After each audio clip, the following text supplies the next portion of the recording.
Okay, we'll be starting here shortly. We are live. Okay, welcome back to Real Cast Fishing. Your host, Glenn, with the City Valley Fishing Field Team, COAF, on YouTube. And this round, what we're going to be going over is just some recent happenings where yours truly been out and about doing a little fishing. So I just want to capture some of the key things that I picked up over the last week, and then maybe even maybe touch base on some upcoming happenings. Okay. So first thing I'd like to talk about, or at least what I'm going to show you, is a YouTube Shorts that I posted earlier this week. It was about the ultralight bait caster that I plan on using in our upcoming run to the coast, the Texas coast. I do a little fishing at the Galveston fishing piers. And then on top of that, just kind of show you some of this pond fly fishing things that I've been doing here locally. In preparation for, well, not even preparation, just my normal thing that I do when it comes to fishing. Got to wet a line every day, you know. Tug is the drug, and you definitely want to make sure that, well, that you are catching a fish or two at least daily. Hey, doesn't, you know, a fish a day keeps the doctor away, maybe. Anyhow, I did want to touch base on. You've been probably seeing a lot of these impromptu live streams. In fact, I'm going to be doing another test probably later on today, this evening, or maybe this weekend. Trying to set up the live streaming that I'm doing where I am, let's see, how do I describe it? I call it a travel router. Let me grab it here. Right here. All right, now. Talked about it briefly in one deal. This is a GLI Net Opal USB, or correction, router. I call it a travel router. And it's tied into a tethered modem, USB modem right here. Right there. And that is what I've been using to connect to the internet when I'm out and about. And I've been kind of testing things to see if I can get some better streaming capability. Mainly because, let's see, yeah, mainly because I want to make sure that, what is this thing saying? The stream's current bit rate is lower than the recommended bit rate when using stream bit rate of 6,800. Holy cow, 6,800. Let me see if I can fix that real quick.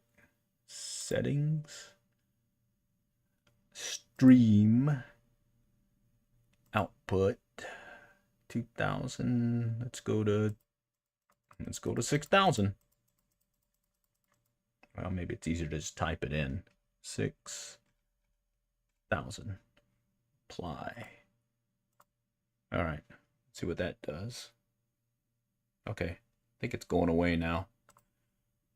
Yeah. Okay. Anyways, I'm using this baby right here to connect my iPad. So what's happened is when I use my iPad, it's the 9th generation, so I don't have that USB-C connection. However, I can connect wirelessly with this baby, and that seems to kind of allow me to monitor two things: the chat as well as monitor the stream going up to YouTube.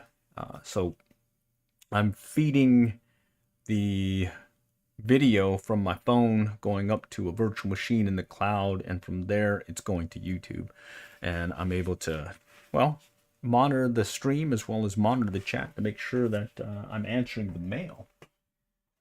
Okay, and so let's kind of shift over then and go over some of the upcoming things that I'm planning on here in the next few. What is this? It's still saying 6. It should be good. I'm getting another warning. I don't get it.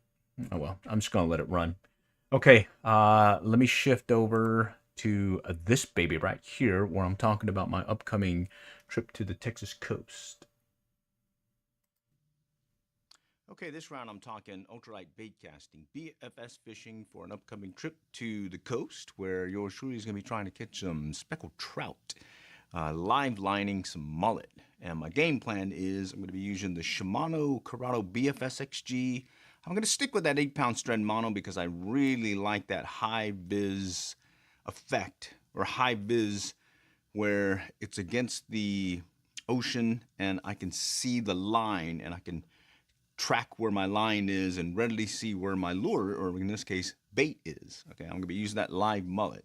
And this is an ultralight bait caster. I'm able to cast 1/16 ounce lures, no problem with it. A 2 to 3 inch mullet will be definitely well above the 1/16 ounce deal. But well, I was having some issues last year fishing some heavy spinning gear trying to cast these mullet, and it just wasn't working for me. I suspect this baby's going to work. I've already done some practice with some bluegill in fresh water, and it can cast those little guys no problem. So I'm ready to go. Just got to head the coast now. Again, Shimano Corrado BFS XG 8-pound strand high vis orange mono. And then I'm using the Ugly Stick 7-foot 2-piece ultralight. Okay, I like that. It's virtually unbreakable, and the tip is got a slow enough action, so it gives me a little leeway with the mullet and a nice sized trout. But it also has a nice spine to it, so if I get a nice bruiser, I can definitely horse him in as well. I just got to make sure I got my drag set nicely because, again, I'm sticking with that 8-pound strand mono. I might go with some braid later, but right now, 8-pound strand mono. All right, give it a try. Shimano Corrado BFS XG. Use it in salt water. Go for it. Okay, and like I was saying, definitely like to be using that ultralight bait casting in preparation for that trip to the Texas coast. Speckled trout is what I'm going to be targeting, and maybe some of those sand trout as well. And, well, in the case of speckled trout, I'm going to be using some live mullet. So we'll bring our cast nets so we can definitely get some of those live bait fresh off the water and see if we can get some good fish that way. All right, so let's shift over now to, let's see, some of the things I've been doing from a fly fishing standpoint. Okay, and what I want to do is take you to, let's see, I think this is when I hit a pond I hadn't fished for in a while. All right, so let me go and shift over there and get you started. All right, got that one bass. Oh, there's a hit. Oh, shoot, I'm stuck. Oh, he got it. He got it. I got hooked onto that little metal thing here. It was up close, too. Up close. Okay, a little bit bigger than what we have been catching. Let's go over here to the right. Okay, let's bring him in. Oh, yeah. We got ourselves a fishalito. Basilito. And that was mainly the reason why I was going with the foam grasshopper, was because of the ability to get these bigger guys because of that bigger size hook gap. All right, well, he's a little bit bigger. All right, well, that was worth it. Foam grasshopper. Oh yeah, so definitely have to say that foam grasshopper is a go-to fish getter for yours truly.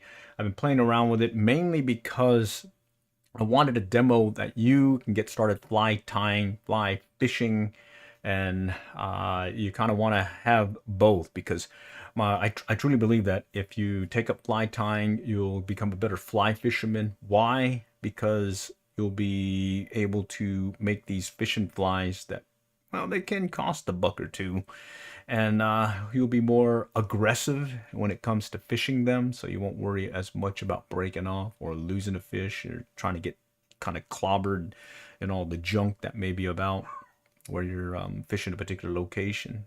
You'll be more aggressive, maybe get it under those trees or in those gaps or holes and whatnot. In this case, there was no gaps and trees or whatnot, but the fish were tending close to shore. And in fact, this particular bass, he struck right, I'd say about maybe 2-3 foot away from shore. So here, I'll run it again real quick so that you can see what I mean. Watch how it goes. where I got that one bass. Right there. That's about 2-3 foot off the bank. You can kind of see where it's a little bit shallow and then it gets a little bit darker. Well, what's happening is the pond is kind of gradually sloping down and then it dips down. And this guy was hiding kind of in a little hole, like a little, I don't know, a little pocket in the dirt or in the bottom, and he was kind of lingering right there. And when I put that fly on top of him, bam, hit it right away. All right. Okay, let's go to this one. Okay, this is now yours truly again working another pond, and I am fishing again close to shore. And what I wanted to just demo here was the case where you should work the bank. And when I say work the bank, in some of these ponds that I've been fishing in our area, those fish are just really close to shore, and you have to kind of take advantage of that situation. So let's go and check this one out. Oh, there he goes. There he goes. Very close to the bank. Very close to the bank. You saw how close that was. Definitely close to the bank. Nice. And he hit immediately. That other one, though, was much bigger. Okay. There he is. So tie you one of these, a very simple tie, and fish it in the manner I was just showing you. Work those edges, work those banks, and see if you might get something to strike.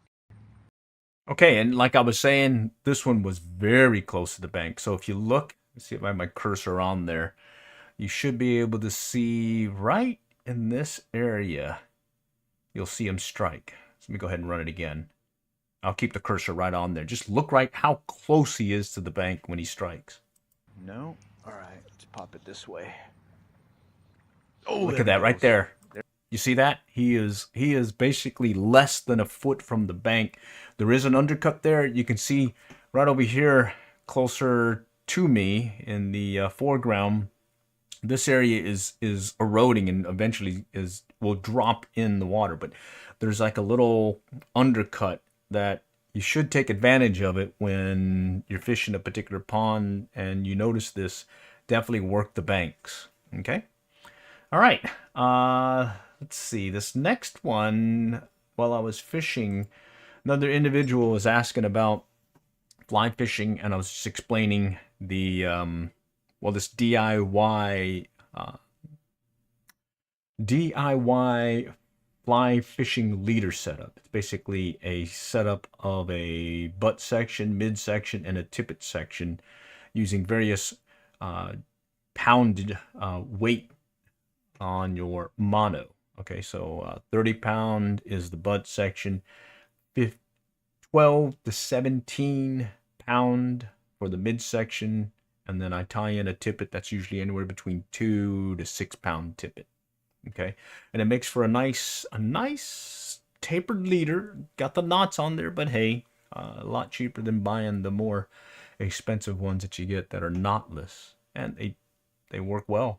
All right, so let me show you what's happening here. Yeah. Stuff's expensive, so I just made it myself. So it's 30 pound strand mono. Yep. Right here. Right here is 30 pound strand with a nail knot and then a perfection loop. So what happens is before, when I'd buy fly line and it was just the line without the loop on the end, so you could get a loop-to-loop connection with a loop leader. You could do that, but some fly lines come without it, and this one didn't have one. Okay.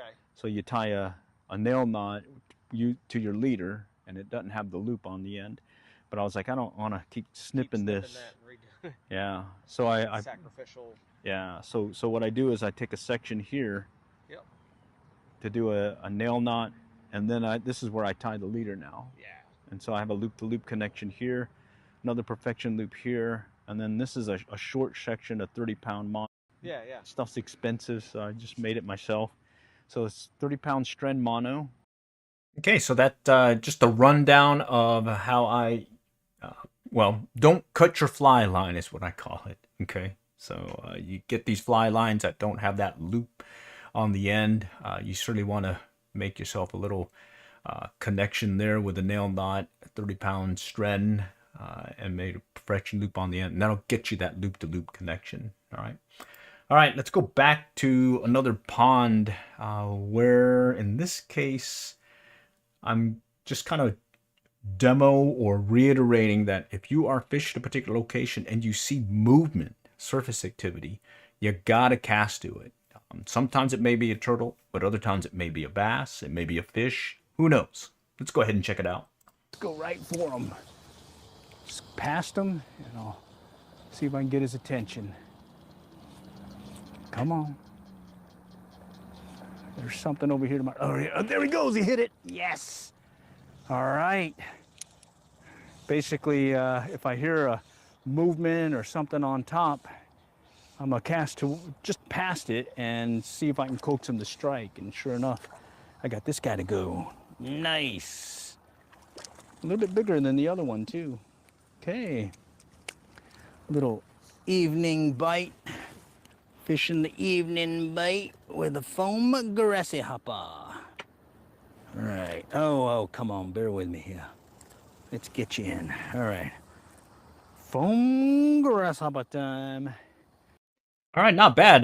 Definitely enjoy using that foam grasshopper. But like I was saying here, you want to always cast to that surface activity. Any activity that you see, be it some water splashing, a weight going through the water, some movement. Go ahead and cast to it and see if you get one on the line. And in this case, I did. All right. Here's another noun I'm coming up on is bass in the shallows. So this is another trip, same location where I'm fishing it, and this guy is up close. Actually, this was the same trip. Yeah.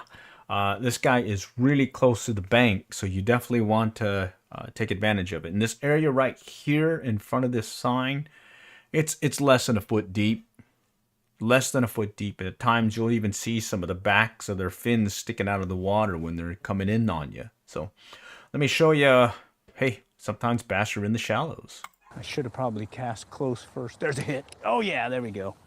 There we go. He went for it in the shallows. Looks like a bass. Yeah, it's a bass. Not a big one. But all right, we didn't strike out. We didn't strike out.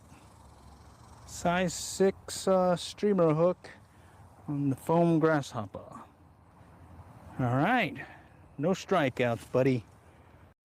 All right, so that definitely was a fun time there. Let's see.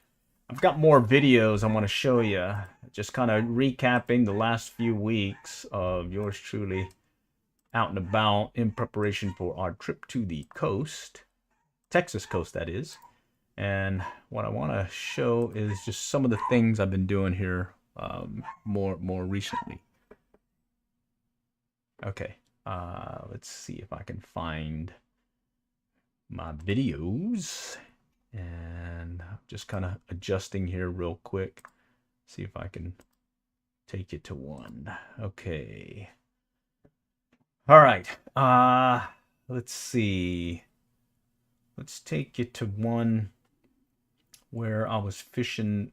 I call it Pin Stack Ponds, PSP. Okay. And what I want to show you is, let's see. I got to let it run real quick. Bear with me. Okay. It's running in the background. Okay. All right, let me adjust it and see if I can confirm that it's working correctly. Okay, I think I have to move the view over here, so bear with me as I fix this and show you this one trip most recently. Oh, I'd say about maybe, what is it, July 19 is when I did this one. And this is like a fish in the early morning bite right at sunrise. And what was surprising about this one that I really liked was the fish were definitely active in the shallows. And here's a case where I wasn't ready, or I was thinking that one of the ponds that I was fishing, because there's a series of 3 there, wasn't going to do as well as it did. And it turned out that last one was the key one to fish. So let me go ahead and kind of work us through this one, and we can see if we can call out a few things here. My cool guy. Right here, let's see. Oh yeah, much better. Much better. Much better. All right. Okay, so what's happened there is I forgot my polarized glasses. I let them in the pickup truck, so I had to go run back and get them. And I'm telling you, it's night and day if you are using these things. Okay, I'm gonna go and flip around and see if I can kind of jump to the one section I wanted to. It's this back pond area. Yeah, here we go. Okay. Yeah, this is the back pond. Yep. Okay. So there's a series of 3 ponds. I think it was a blue. There's a series of 3 ponds I call pin stack ponds in our local area. And the first 2 is where I normally were getting some bass and whatnot striking, as well as a mix of bluegill and sunfish, mainly bluegill. And over the years, I noticed that that 3rd pond, the one that's closest to the highway, tended to not get as many fish. It was mainly these smaller guys. But lo and behold, I ended up doing much better on this round. Let's go run it. Bluegill. Okay. Bottom looks like it's pretty clear. There's not much junk. I do see some vegetation stuff growing, but it's not one to clobber the lures. So let's just see what we can get. Come on, come on.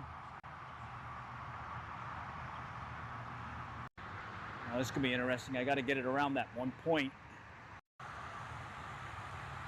Oh, there's a culvert over there. Sometimes that's the spot to be. Clobbered. Oh no, it's good. It's fouled a moment ago. Let's go a little bit deeper. Mid-pond, or a little bit past mid-pond. Come on, let's see it. Yeah, I'm just trying to remember. I mainly caught bluegill out of here and sunfish. I don't think I've got many bass here. But hey, there's always a first, you know? You never know. So it doesn't hurt to try. Does not hurt to try. With Verizon Home Device Protect, bear with me. When coffee meets keyboard. Got to do the commercial break here. Come on. Right here. Right here. No. Definitely shallow here.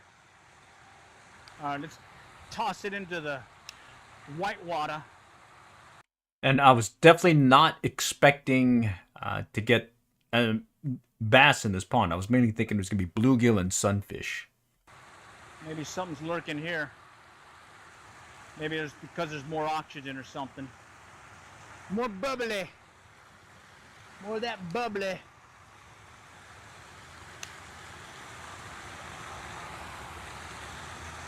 Okay. Just kind of taking it over here, paralleling the bank in this faster water. No takers. Take it out this way.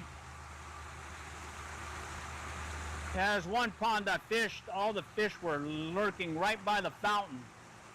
I was fishing it like a little river. I was fly fishing using an indicator. And yeah, I was just, they all just wanted to be in this one area. Just had to adjust the technique, and go with the indicator and kind of drift my fly just like I was fishing a river. And I was able to catch a few that way, that round. All right. Come on, let's see it. Getting a little overspray here. Wow. So far we just had that one tap, and I believe it was a bluegill tapping it, not a bass. All right, I'm gonna work this pond faster just to confirm that, well, just to say I fished it. Just to make myself feel good that I didn't skip it. I've been skipping it over here at least the last 4 trips.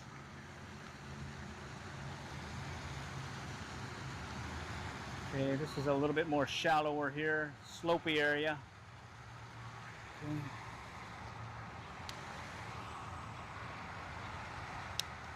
Yeah, earlier, I'd say I think last year there was a lot more shrubbery in this area. Like really, really clobbered. Oh, there's a hit. Oh, he's big.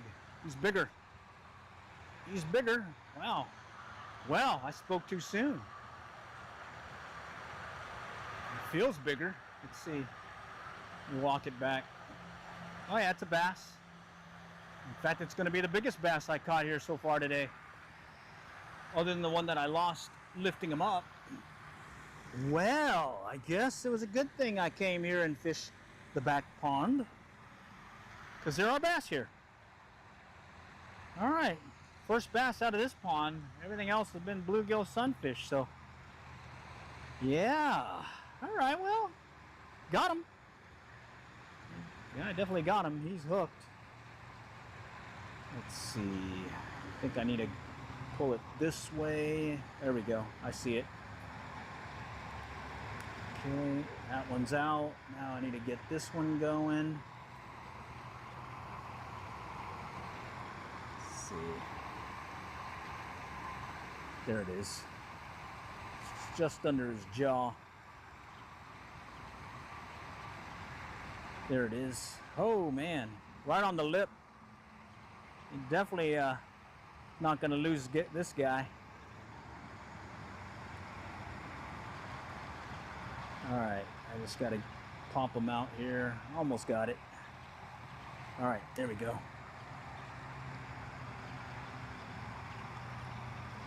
There we go, got that one. Yeah, treble hooks. I've used the inline spinner rooster tail with the single hook, and yeah, you don't get them as good when you go with a single hook. But then, you know, there's less risk of damage to the fish. All right, get back, get bigger. There he goes. All right, that one was nice. He hit about mid-pond. Oh, well, let's keep at it. Nice. Okay. Right out this way. So we're just gonna cast out this way, and oh, over there. Look at that. Oh. So what's happened is there's a bass that's chasing some bluegill, and it's causing them to jump out of the water, and in some cases some of the bluegill actually jumped onto the shore itself, the bank, and kind of flopped on the bank before getting back in the water. And I'm suspecting that, well, that bass got him a little tasty morsel while it was there too. One actually just kicked the fish out of the water. Oh, there's a hit. Oh, this one's bigger too. Okay. There's one. Fun times. Nice. Well, shoot. I should not have been skipping the back pond, I guess. Yeah, this one's a little bit bigger than the other one. All right, I like it. I likes it. Me likes. Oh, threw the hook on me. Yeah, he's a little bit bigger. Oh, and then there was one over there chasing some bluegill in the shallows. All right, let's see if I can coax him in. Wow. Two in a row. Holy cow. Nice. And then that guy over there is still there, so let's go cast it right over there. Maybe he's lurking over there still. It looked like it kicked up a bluegill or kicked up some other fish or several fish onto the bank. I even saw him flopping. Okay. Oh, no. Getting excited now. goes to show you definitely got to fish. Oh, right there. You definitely got to try fishing heartedly, and now I'm all excited. I'm like, oh, dear joy. Okay, something just rolled in front of me. Bring it over there real slow. Yeah, so again, this is that case where I fished these ponds and I kept skipping this back pond, the third pond, and lo and behold, most of my action came out of this for the bass, at least this trip. So don't forget to fish everything you can while you're out there. Oh, no. Over 2. There's a tap. Yeah. Fortuitous. Yeah. All right, let's get this guy. Come on, Basilito. I'm gonna speed it up here, see if we can get to some more of the action. A lot of roots and stuff coming.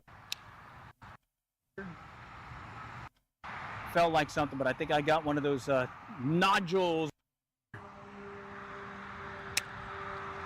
Get up. So this culvert you see here, there were several nice sized bass that were kind of just lingering there, and I could not get them to strike. I saw them chasing bait fish or bluegill and whatnot, but they were not wanting to strike. All right, let's just kind of flip through here. Yeah, you get a better idea of what I'm talking about. We may get a bruiser today. We may get a bruiser. I wonder if they're doing that in the other pond. Maybe these are those late sleeping bass where they don't get really active until later, because I think it's about 8 o'clock right now. A little bit past 8:30. Yeah. Ooh. Let's start out a little bit further from where I saw him. Okay. Take it. There's a little channel that I see where it's a little bit deeper, where the water goes into the pond. Yeah, holy cow, yeah. I can definitely see it. And I think I see a bass lurking there. Let's see. Let's start it slow. I'm gonna drop it right here in the culvert. Nope, no takers there.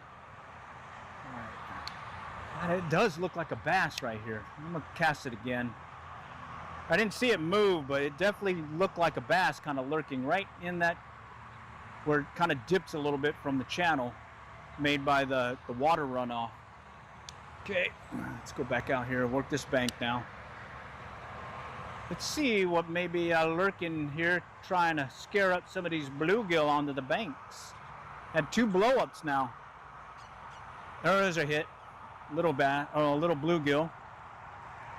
Of course, I've had it before where I've caught a bluegill like that, and a big guy just swallows it. Happened at another pond over here down the road by Top Golf. Unfortunately, that is now it's no longer a city pond, it's a subdivision pond. And I'll tell you what, there are some big bass in that thing. All right. Okay, let's see if I can adjust my lure here. Come on. I'm all tangled. Fix this here real quick. Oh man, I'm tangled. Let's get that. All right, let me take a quick break here. I think I'm getting a text. So let me go and speed it up a little bit here. Some Basilito bass. Though. Oh, Just here we feels go. like a bass, but I'll take them. Look at that in the Let me go bring it back. Again. Come on. Oh, there we go. I don't feel that's a Gordo though. That just feels like a bass, but I'll take them. Look at that in the shallows again. You seen that? Finish your retrieve. Oh, he's definitely bigger than the ones we were catching in the other ponds. Yeah, he's definitely bigger. All right. Well, if you do fish PSP, maybe a good idea to fish the back pond first. One that's closest to the highway.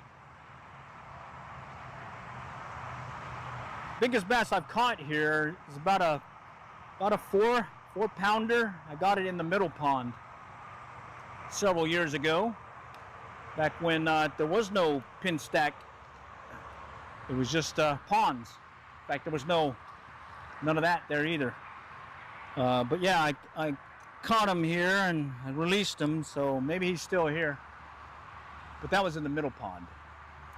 I am currently fishing the back pond close to 75, Highway 75. Certainly hope you guys can join me on the restream today or tonight, because I think we're going to have some fun. There's some good action here this morning.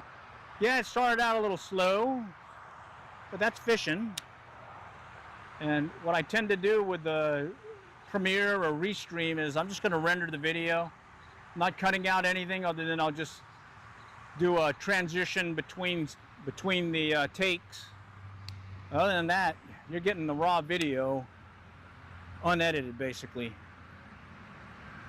All right, there's a hit. Oh, that's that one that was there earlier. I guess he's come back. I thought I saw him earlier, and let's see if he'll come back and hit this. Oh, there he goes. Oh, and he's bigger. Oh! Ah! Oh, That's you're fishing. kidding me. That one felt good. I think that was Gordo. Gordo the bass. Come on, let's see. Let's see if we can get him to hit. Okay. No, I think Gordo is Gano.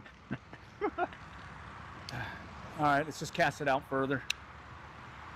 Apparently this little cove seems to be holding them pretty good. Maybe it's because that's where the water flow is coming in. Or maybe that's where all the fish are, meaning the bluegill and bait are. All right, we still got that section to go, so let's go walk our way over there. So it's definitely steady action here. It will slow up, but I will get a bass that just kind of runs up right where I'm standing, or at least above or below where I'm standing. And I actually see him hit a bluegill and shock it. So it's just kind of floating in the water in shock. I don't know if he came back and ate it. But hey, they were there. I'll speed it up real quick. All right. End of the retrieve, and then you saw that one in all the way. I actually caught him still getting chased. Yes, I got this. Backlash out of this trip. Hey, what do you say? Fish moving about. Fish more accurate for me. See if I can find that spot. I got a lot of fishing gear. Or one that's in the pic, 10 years old. Cool. So it's one. So instead you're. See if he'll come back. Jeez. Let's see if I can Go get a it little there. bit faster too. I think it was closer to the pond, or I mean to the fountain. Going down like that, okay? Sometime. Check here. Okay. Away from that. Just keep. There we go. 75. Right there. I think I'm coming up on it now. The ghost. Yeah. I bet it got frayed on that last bass. Oh yeah, that's right. I ended up Spinners, losing my More lure. inline spinner. Snap my Let me see. line. Okay, no takers there. Yeah. What time is it? I caught a 8:30. bass Oh. and he took it. Oh, and I frayed snapped my line. line off. Yeah, I should have checked it. Jeez, it broke I should off. have checked it. All right, so I That get that last- retied. Luckily, I had another one of these rooster tail Yep. inline spinners. Just because I Oh, seem to, but then I switched over to a to get shad lot of rep, an X rep, I break-offs when mean, I've been or the husky switched jerk. over to, and because it got frayed, they let's just do this, just twitchy move. It dies down.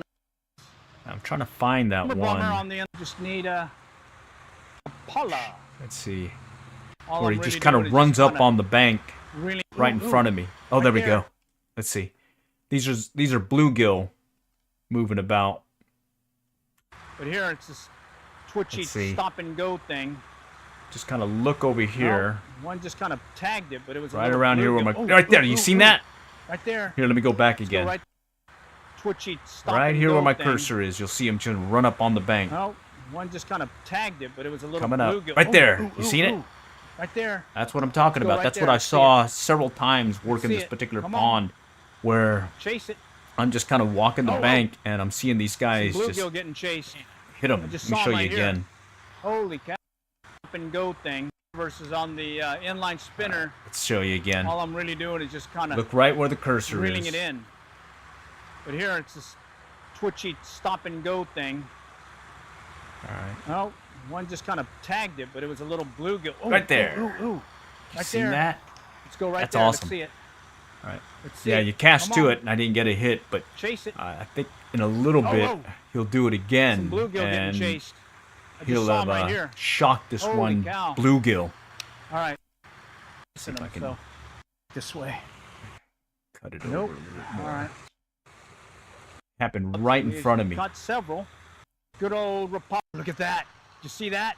Here we go. This Let's do it guy's again. feeding. Who knows? I may get the biggest one with this Rapala. All right, right there. There it is again. You seen it? Oh, look at that. Did you see that? Nice. This guy's feeding more than one. This guy's hungry. I think I see something right here. Okay. But I think I see something. Check out. Some think there's- bluegill looking there's- at it. Hurt. All right. Let's see Oh, if I come can on. find him. Some dog eat dog world here. Turkey movement. Hurt bait fish here. All right, come on. Yeah. But Okay. hey, it's exciting when they're out here. All right. The next one I'm gonna get Yeah, is it's just a little bit definitely a lot further shallow. down. Let me see if I can jump over. Yeah, there it is. Okay. It Let me show you counts. what happens here. The ones that I meet. Okay. And I guess So that's this why is they more call of it a- suspending. Yeah, Crankbait. suspending. It's gonna hit it while it's sitting still. Oh, there we go. There we go. Yeah. There we go. Let me just kind of bring them in. Good stuff. Mr. Bass. Meet Mr. Rapala. Okay. Not as big as the ones that I Nice. saw kicking up some bluegill, but hey, he counts. Definitely counts. All right. Let me shift back here. Okay, that's what I wanted to show you today. Just give you some updates for August 2. All right. Maybe stay tuned later, sometime during the week. I am going to be trying out the travel router USB, tethered USB modem, and trying to do some more live streaming while I'm out and about, or just kind of try a remote area where I can see if the SRT, the Secure Reliable Transport Protocol, works much better than that RTMP that we're normally using. All right. Appreciate you guys joining today. For now, next time, we'll catch y'all later, and good luck and good fishing.